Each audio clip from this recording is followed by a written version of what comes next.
Hello everyone, कैसे हैं आप लोग। डेफिनेटली आपकी पढ़ाई बहुत अच्छी चल रही होगी।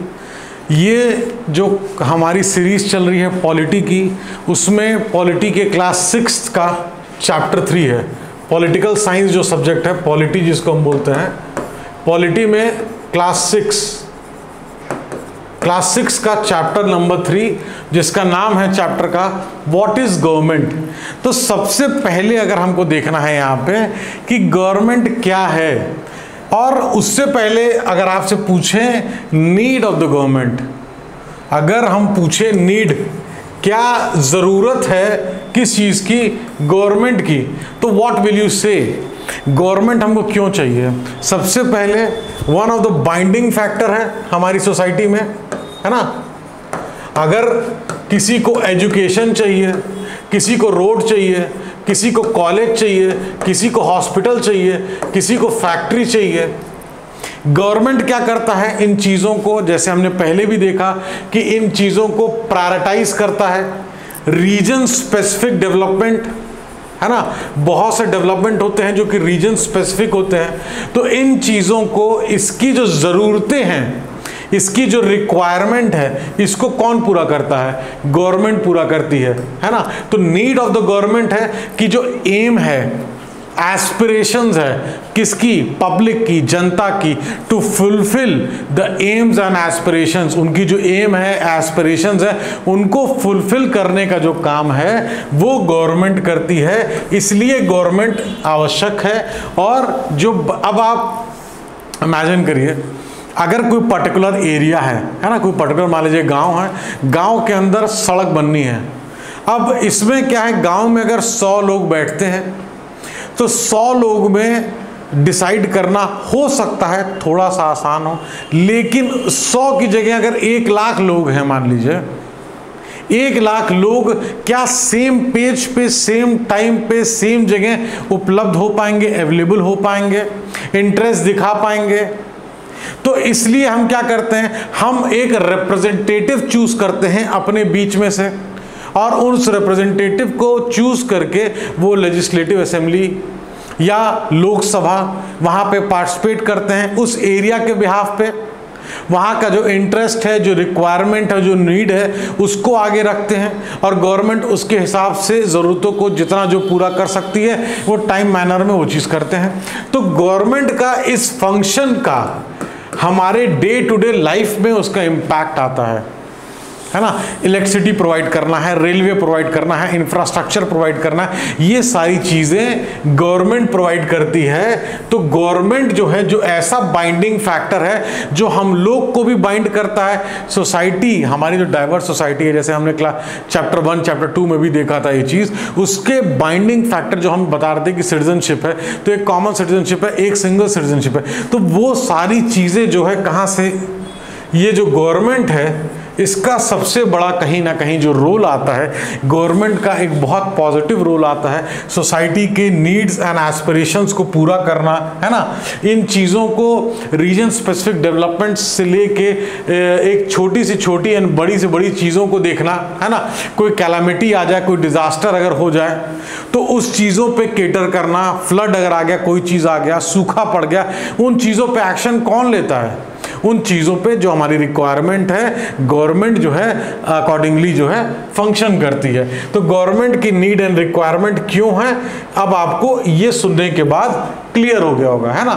तो every country needs an government, क्यों, बिकॉज अभी हमने देखा कि कंट्री को गवर्नमेंट की आवश्यकता क्यों पड़ती है। अगर गवर्नमेंट नहीं होगी तो मान लीजिए कंट्री की पॉपुलेशन अगर 10 लाख है, तो क्या 10 लाख लोग एक सिंगल प्लेटफॉर्म पे आके वो डिसीजन ले पाएंगे, थोड़ा मुश्किल है। तो इसलिए रियलिस्टिक वे में जो गवर्नमेंट है, अगर हम बात करें अपने गवर्नमेंट की, जो डेमोक्रेसी है, रिप्रेजेंटेटिव डेमोक्रेसी, तो हम अपने रिप्रेजेंटेटिव को चूज करके भेजते हैं, जैसे लेजिस्लेटिव असेंबली, वो वहाँ पे उस एरिया और हम सब के बिहाफ पे वहाँ पे काम करते हैं और देखते हैं। तो every country needs a government to make decision and get things done. Things कौन कौन से, वो हमने देखा, कौन कौन से थिंग्स को डन कराने के लिए, एंड डिसीजन किस चीज़ का, जैसे रोड्स का हमने देखा, स्कूल्स का देखा, है ना। प्राइस एक बहुत बड़ा फैक्टर आता है ना। जैसे मान लीजिए अगर हम अनियन का प्राइस लें, है ना, कि शूट अप कर गया। इसी तरीके से अगर मान लीजिए फॉर एग्जांपल दाल का प्राइस अगर जो शूट अप करता है या किसी चीज का, तो अगर जो बेसिक नेसेसिटी है, बेसिक नेसेसिटी क्या, एक पर्सन को लाइफ को आगे चलाने के लिए जो बेयर मिनिमम नीड्स होती हैं, रिक्वायरमेंट्स होती हैं, जो ज़रूरतें होती हैं, जो मिनिमम ज़रूरतें हैं कि इनको तो हमको पूरा करना ही करना है, तो आमतौर से उन चीज़ों पे गवर्नमेंट प्राइस का बहुत ज़्यादा सेंसिटिव तरीके से कंट्रोल करने के मेजर्स जो है मार्केट में लेती है कि चाहे किसी भी इकोनॉमिकल स्टेटस का वो पर्सन हो, वो अपनी जो बेयर नेसेसिटी है लाइफ की, जो उसको कहीं ना कहीं जो है इजी वे में वो पूरा कर सके, है ना। ऐसा एक्सपेंस इतना महंगा ना हो जाए, इन्फ्लेशन इतना इंक्रीज ना कर जाए, या वो प्रोडक्ट इतना महंगा ना हो जाए कि वो कॉमन पर्सन के नीड से, रीच से बाहर हो जाए, है ना। ये चीजें हुआ। अब हम देखें गवर्नमेंट का एक और रोल, बहुत इंपॉर्टेंट रोल है। क्या रोल है? प्रोटेक्ट करना, बाउंड्रीज को प्रोटेक्ट करना कंट्री की, है ना। Peaceful relationship banana with other country. अच्छा, पीसफुल रिलेशनशिप के साथ और क्या क्या चीज आती है? ऐसे मान लीजिए अगर दो कंट्री है, कंट्री 1 है ना और कंट्री 2, इन दोनों के बीच में अगर रिलेशन मान लीजिए बहुत अच्छे हैं, तो फिर क्या होगा, इन कंट्रीज से जो इन्वेस्टमेंट है आएगा, है ना। इन्वेस्टमेंट का मतलब मान लीजिए FDI इंक्रीज करेगा। अब FDI अगर इंक्रीज करेगा तो जो हमारा इकोनॉमिक ग्रोथ है वो इंक्रीज करेगा, एम्प्लॉयमेंट अपॉर्चुनिटी इंक्रीज करेगी, है ना। कल्चरल ट्रांसफर होगा, टेक्नोलॉजिकल ट्रांसफर होगा। तो जो टेक्नोलॉजिकल ट्रांसफर होगा, इन चीज़ों से हम बहुत सारी नई चीज़ों में अपडेशंस लेके आते हैं, बहुत सारे नई टेक्नोलॉजी से अवगत होते हैं, जिसको हम अपने कंट्री में इम्प्लीमेंट करते हैं। तो अदर जो कंट्रीज हैं, जैसे हमने एग्जांपल दिया कंट्री 1 एंड कंट्री 2, इसी तरीके से बहुत सारी कंट्रीज से हमारे रिलेशंस होते हैं, उनसे हम बहुत सारे चाहे वो टेक्नोलॉजिकल हो, चाहे वो इंफ्रास्ट्रक्चर बेसिस पे हो, चाहे वो किसी भी चीज़ हो, चाहे वो एजुकेशन का इंटरचेंज हो, तो ये चीज़ें कहीं ना कहीं जब दो कंट्री आती हैं तो ये चीज़ें डेवलपमेंट जो है और फास्टर पेस पे होता है। तो कंट्री अपनी बाउंड्रीज को प्रोटेक्ट करती है, रिलेशनशिप्स के साथ वर्क करती है इंटरनेशनली, जितनी कंट्रीज हैं उनके साथ। तो ये चीज़ें हैं। अगर कोई डिस्प्यूट है ना, गवर्नमेंट है, अगर मान लीजिए कोई डिस्प्यूट है तो किसी पर्सन के बीच में है, या स्टेट गवर्नमेंट सेंट्रल गवर्नमेंट के बीच में है, या दो स्टेट गवर्नमेंट के बीच में है, तो ये चीज़ें कहाँ जाती हैं? कोर्ट, है ना। कोर्ट क्या करता है? जुडिशरी क्या करता है? एडजुडिकेट करता है कि जो भी डिस्प्यूट है उसका सेटलमेंट कर दें, उसका जो सही न्याय है उसको हर पर्सन तक पहुँचना जो है, ये चीज़ पहुँचनी चाहिए, है ना। तो अब लेवल्स ऑफ गवर्नमेंट की बात करें। अब लेवल्स ऑफ गवर्नमेंट की अगर हम बात करें तो हमारा फेडरल स्ट्रक्चर है ना। फेडरल स्ट्रक्चर है। क्या है फेडरल स्ट्रक्चर?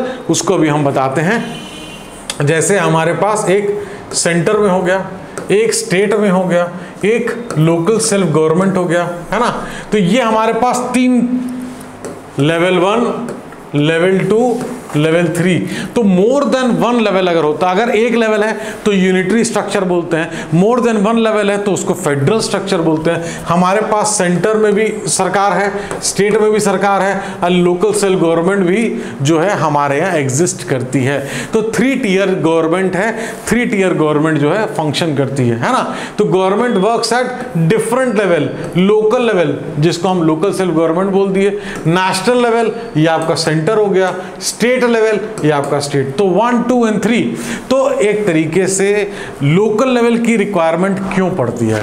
अगर आपसे मैं पूछूं, बिकॉज सबसे पहला आपके पास जो आंसर होना चाहिए, एक तो रीजन स्पेसिफिक प्रॉब्लम्स होती हैं, है ना। रीजन स्पेसिफिक, है ना, कोई पर्टिकुलर रीजन की अपनी प्रॉब्लम है तो वो क्या है, लोकली बहुत अच्छे तरीके से सॉल्व हो सकती हैं। लोकल मान लीजिए कोई नाली बनना है, कोई रोड बनना है, कोई गांव के अंदर की रोड बननी है, कोई ऐसा काम है जहां पे स्टेट गवर्नमेंट या सेंट्रल गवर्नमेंट को पहुंचने में थोड़ा समय लग सकता है। वहां पे अगर लोकल लेवल पे हमारे पास गवर्नमेंट है, लोकल लेवल पे लोग उपलब्ध हैं, तो वहां पे जो एक्शन है ना, उसमें हम क्या करेंगे, टाइम हम सेव करेंगे, उस एक्शन में टाइम हम सेव करेंगे और एग्जीक्यूशन जो हमारा है, जो कार्य को पूर्ण करने की जो प्रणाली है वो हमारी फास्ट हो जाएगी और उसके प्रति जो डेवलपमेंट है उस एरिया का वो जो है बाय मैनी फोल्ड इंक्रीज करेगा। तो ये चीज़ें हमको देखनी है। देखिए गवर्नमेंट के लेवल, गवर्नमेंट का काम, गवर्नमेंट की नीड, ये सब चीज़ों के बारे में जैसे हमने अभी बात किया है ना। तो गवर्नमेंट क्या करता है, लॉ बनाता है और एवरीवन, जो भी जनता वहाँ रहती है, जो लिव करती है इन द कंट्री, उसको फॉलो करती है ना। तो गवर्नमेंट जब लेजिस्लेट करते हैं है ना, तो लॉ बनाते हैं और उसको सारी जनता फॉलो करती है। एंड गवर्नमेंट के पास जो है पावर होता है डिसीजन लेने का है ना, और डिसीजन एनफोर्स करने का। तो ये चीज़ें जो है गवर्नमेंट जनता के प्रति करती है ना। And it is the people, यहाँ पे पीपल की बात हो रही है। जो पीपल है, जो पब्लिक है, जो जनता है, वही चुन के अपने रिप्रेजेंटेटिव्स को भेजती है ना। तो इलेक्शंस में जो लोग खड़े होते हैं, वो जो पर्टिकुलर पर्सन है उसको इलेक्ट करते हैं। वो इलेक्टेड पर्सन जो है आगे किस तरीके से जो पर्सन है वो फॉर्म करता है, गवर्नमेंट का हिस्सा बनता है और ये जो एक्शंस हैं ये सारी चीज़ें वो लेते हैं। और एक और फॉर्म होता है, जैसे अभी हम डेमोक्रेसी समझ रहे थे, एक और फॉर्म होता है मोनार्की। इसमें क्या होता है, किंग होता है या क्वीन होती है, इनके पास पावर क्या होता है। इसमें सबसे बड़ी जो दिक्कत क्या है कि एक पर्सन है या पर्टिकुलर फैमिली है, वो ही टेक केयर करता है पूरे कंट्री का, वही सारे एक्शंस लेता है, वही सारे अपॉइंटमेंट करता है। जनता किसी को जो है चुन के नहीं जो है डेमोक्रेसी में जैसे वोट देते हैं उस तरीके का सिस्टम एग्जिस्ट नहीं करता है। तो यहां पे क्या है कि जनता, अगर मान लीजिए डेमोक्रेसी में कोई गवर्नमेंट ऐसी है कि जनता के हिसाब से वोट दिया, अच्छा लग रहा था, लेकिन परफॉर्मेंस है, जो वर्क है, वो चीज कहीं ना कहीं अगर लगता है गवर्नमेंट को कि गवर्नमेंट उनके हिसाब से नहीं कर रही है, तो जनता अगले टाइम उनको वोट नहीं करेगी। लेकिन ये चीज मोनार्की में या जो अदर फॉर्म है गवर्नमेंट के, उस फॉर्म में ये चीजें एग्जिस्ट जो है नहीं करती हैं। तो कहीं ना कहीं जो जनता की फ्रीडम है, जो जनता की पावर है असली, वो डेमोक्रेसी में जनता के पास रहती है। और इसी तरीके से जो हम लोग बात कर रहे हैं टाइप ऑफ डेमोक्रेसी में, जैसे डेमोक्रेसी में हमने देखा कि किस तरीके से जनता के पास पावर होती है, उसको और अच्छे तरीके से अगर हम यहाँ समझें है ना, उसको और अच्छे तरीके से अगर हम यहाँ समझें कि इंडिया जो है ऑब्वियसली डेमोक्रेटिक है, एक डेमोक्रेसी है ना। And this achievement is the result of long and eventful struggle है ना। एक स्ट्रगल के बाद जो है ये फ्रीडम हमको मिली है, इंडिपेंडेंस मिली है, जो डेमोक्रेसी हम एंजॉय कर रहे हैं, जो फ्रीडम हम एंजॉय कर रहे हैं of the Indian people. There are other places in the world where people have also struggled to have democracies है ना। जैसे अगर हम साउथ अफ्रीका का एग्जाम्पल लें, हमारे एनसीईआरटी में मेंशन भी है कि किस तरीके से लोगों ने स्ट्रगल किया। बहुत से जगह जो है वोटिंग राइट, हमारे यहाँ राइट फ्रॉम स्टार्टिंग, जैसे इंडिपेंडेंस के बाद से जो है वोटिंग राइट मिली, हर जगह कहीं ना कहीं कुछ डिस्क्रिमिनेशन बहुत सी जगह पे था। ये चीज़ें हमारे कंट्री में नहीं थी है ना। तो you know that the main feature of democracy कि people have the power to elect their leaders, जिसके बारे में हम कई बार इस लेक्चर में बात करें कि पीपल, जो जनता है, उसके पास असली पावर है। इसी को हम ट्रू सेंस ऑफ डेमोक्रेसी बोलते हैं कि जो रूल है वो रूल जो है वो बेसिकली बाय द पीपल है ना, बाय द पीपल है, क्योंकि जनता चूज कर रही है। इसको हम रिप्रेजेंटेटिव डेमोक्रेसीज भी कहते हैं। इस पे आप प्रीवियस ईयर क्वेश्चन पेपर देखेंगे तो क्वेश्चन आ चुका है। People do not participate directly, लेकिन अपने रिप्रेजेंटेटिव को चुन के भेजते हैं जो गवर्नमेंट का हिस्सा बनते हैं, इसलिए इसको रिप्रेजेंटेटिव डेमोक्रेसी जो है बोलते हैं इस इलेक्शन प्रोसीजर को, है ना। अगर गवर्नमेंट जैसे यूनिवर्सल एडल्ट फ्रेंचाइज है, तो जितने भी अडल्ट हैं उनको जो है वोटिंग राइट्स दिया जाता है, इक्वल वोटिंग वैल्यू होती है और वोटिंग राइट्स दिया जाता है। उसको हम क्या कहते हैं, यूनिवर्सल एडल्ट फ्रेंचाइज है ना। ये चीज़ें जो है कहीं ना कहीं देखिए, ये एक ऐसा चैप्टर है कि आपको इस पे आगे तक हर समय जब आप पॉलिटी पढ़ेंगे कहीं ना कहीं कनेक्शन आपको इस चैप्टर से ज़रूर मिलेगा। और आपको इस तरीके से इसको पढ़ना है अंडरलाइन करना है, नोट्स बना सकते हैं तो नोट्स बनाइए, कि आगे जब आप पढ़ें तो ये चैप्टर आपका एक बेस का काम करे। क्योंकि जब आप पॉलिटी पढ़ेंगे, in most of the chapters government से इंटर रिलेटेड आपके चीज़ें आएंगी ही आएंगी, और उसको बेस में आप ये जो चैप्टर है इसको आप इजी तरीके से यूज़ कर सकते हैं। ये सारा चीज़ आपके एनसीईआरटी के पॉलिटी के चैप्टर 3 का है, क्लास 6 के चैप्टर 3 का है। आप बुक खोल के ये अगर आप वीडियो यहाँ तक देखे हैं तो इसके बाद अगर आप चैप्टर 3 पढ़ेंगे तो उम्मीद करता हूँ कि आपको और अच्छा लगेगा और अच्छे समझ में आएगा। और अगर आप रिवीजन करने के लिए ये वीडियो देख रहे हैं तो बहुत अच्छी बात है, आप इसमें नोट्स भी बना सकते हैं। कोई दिक्कत होने पर कमेंट करके पूछ सकते हैं। Thank you so much watching the video.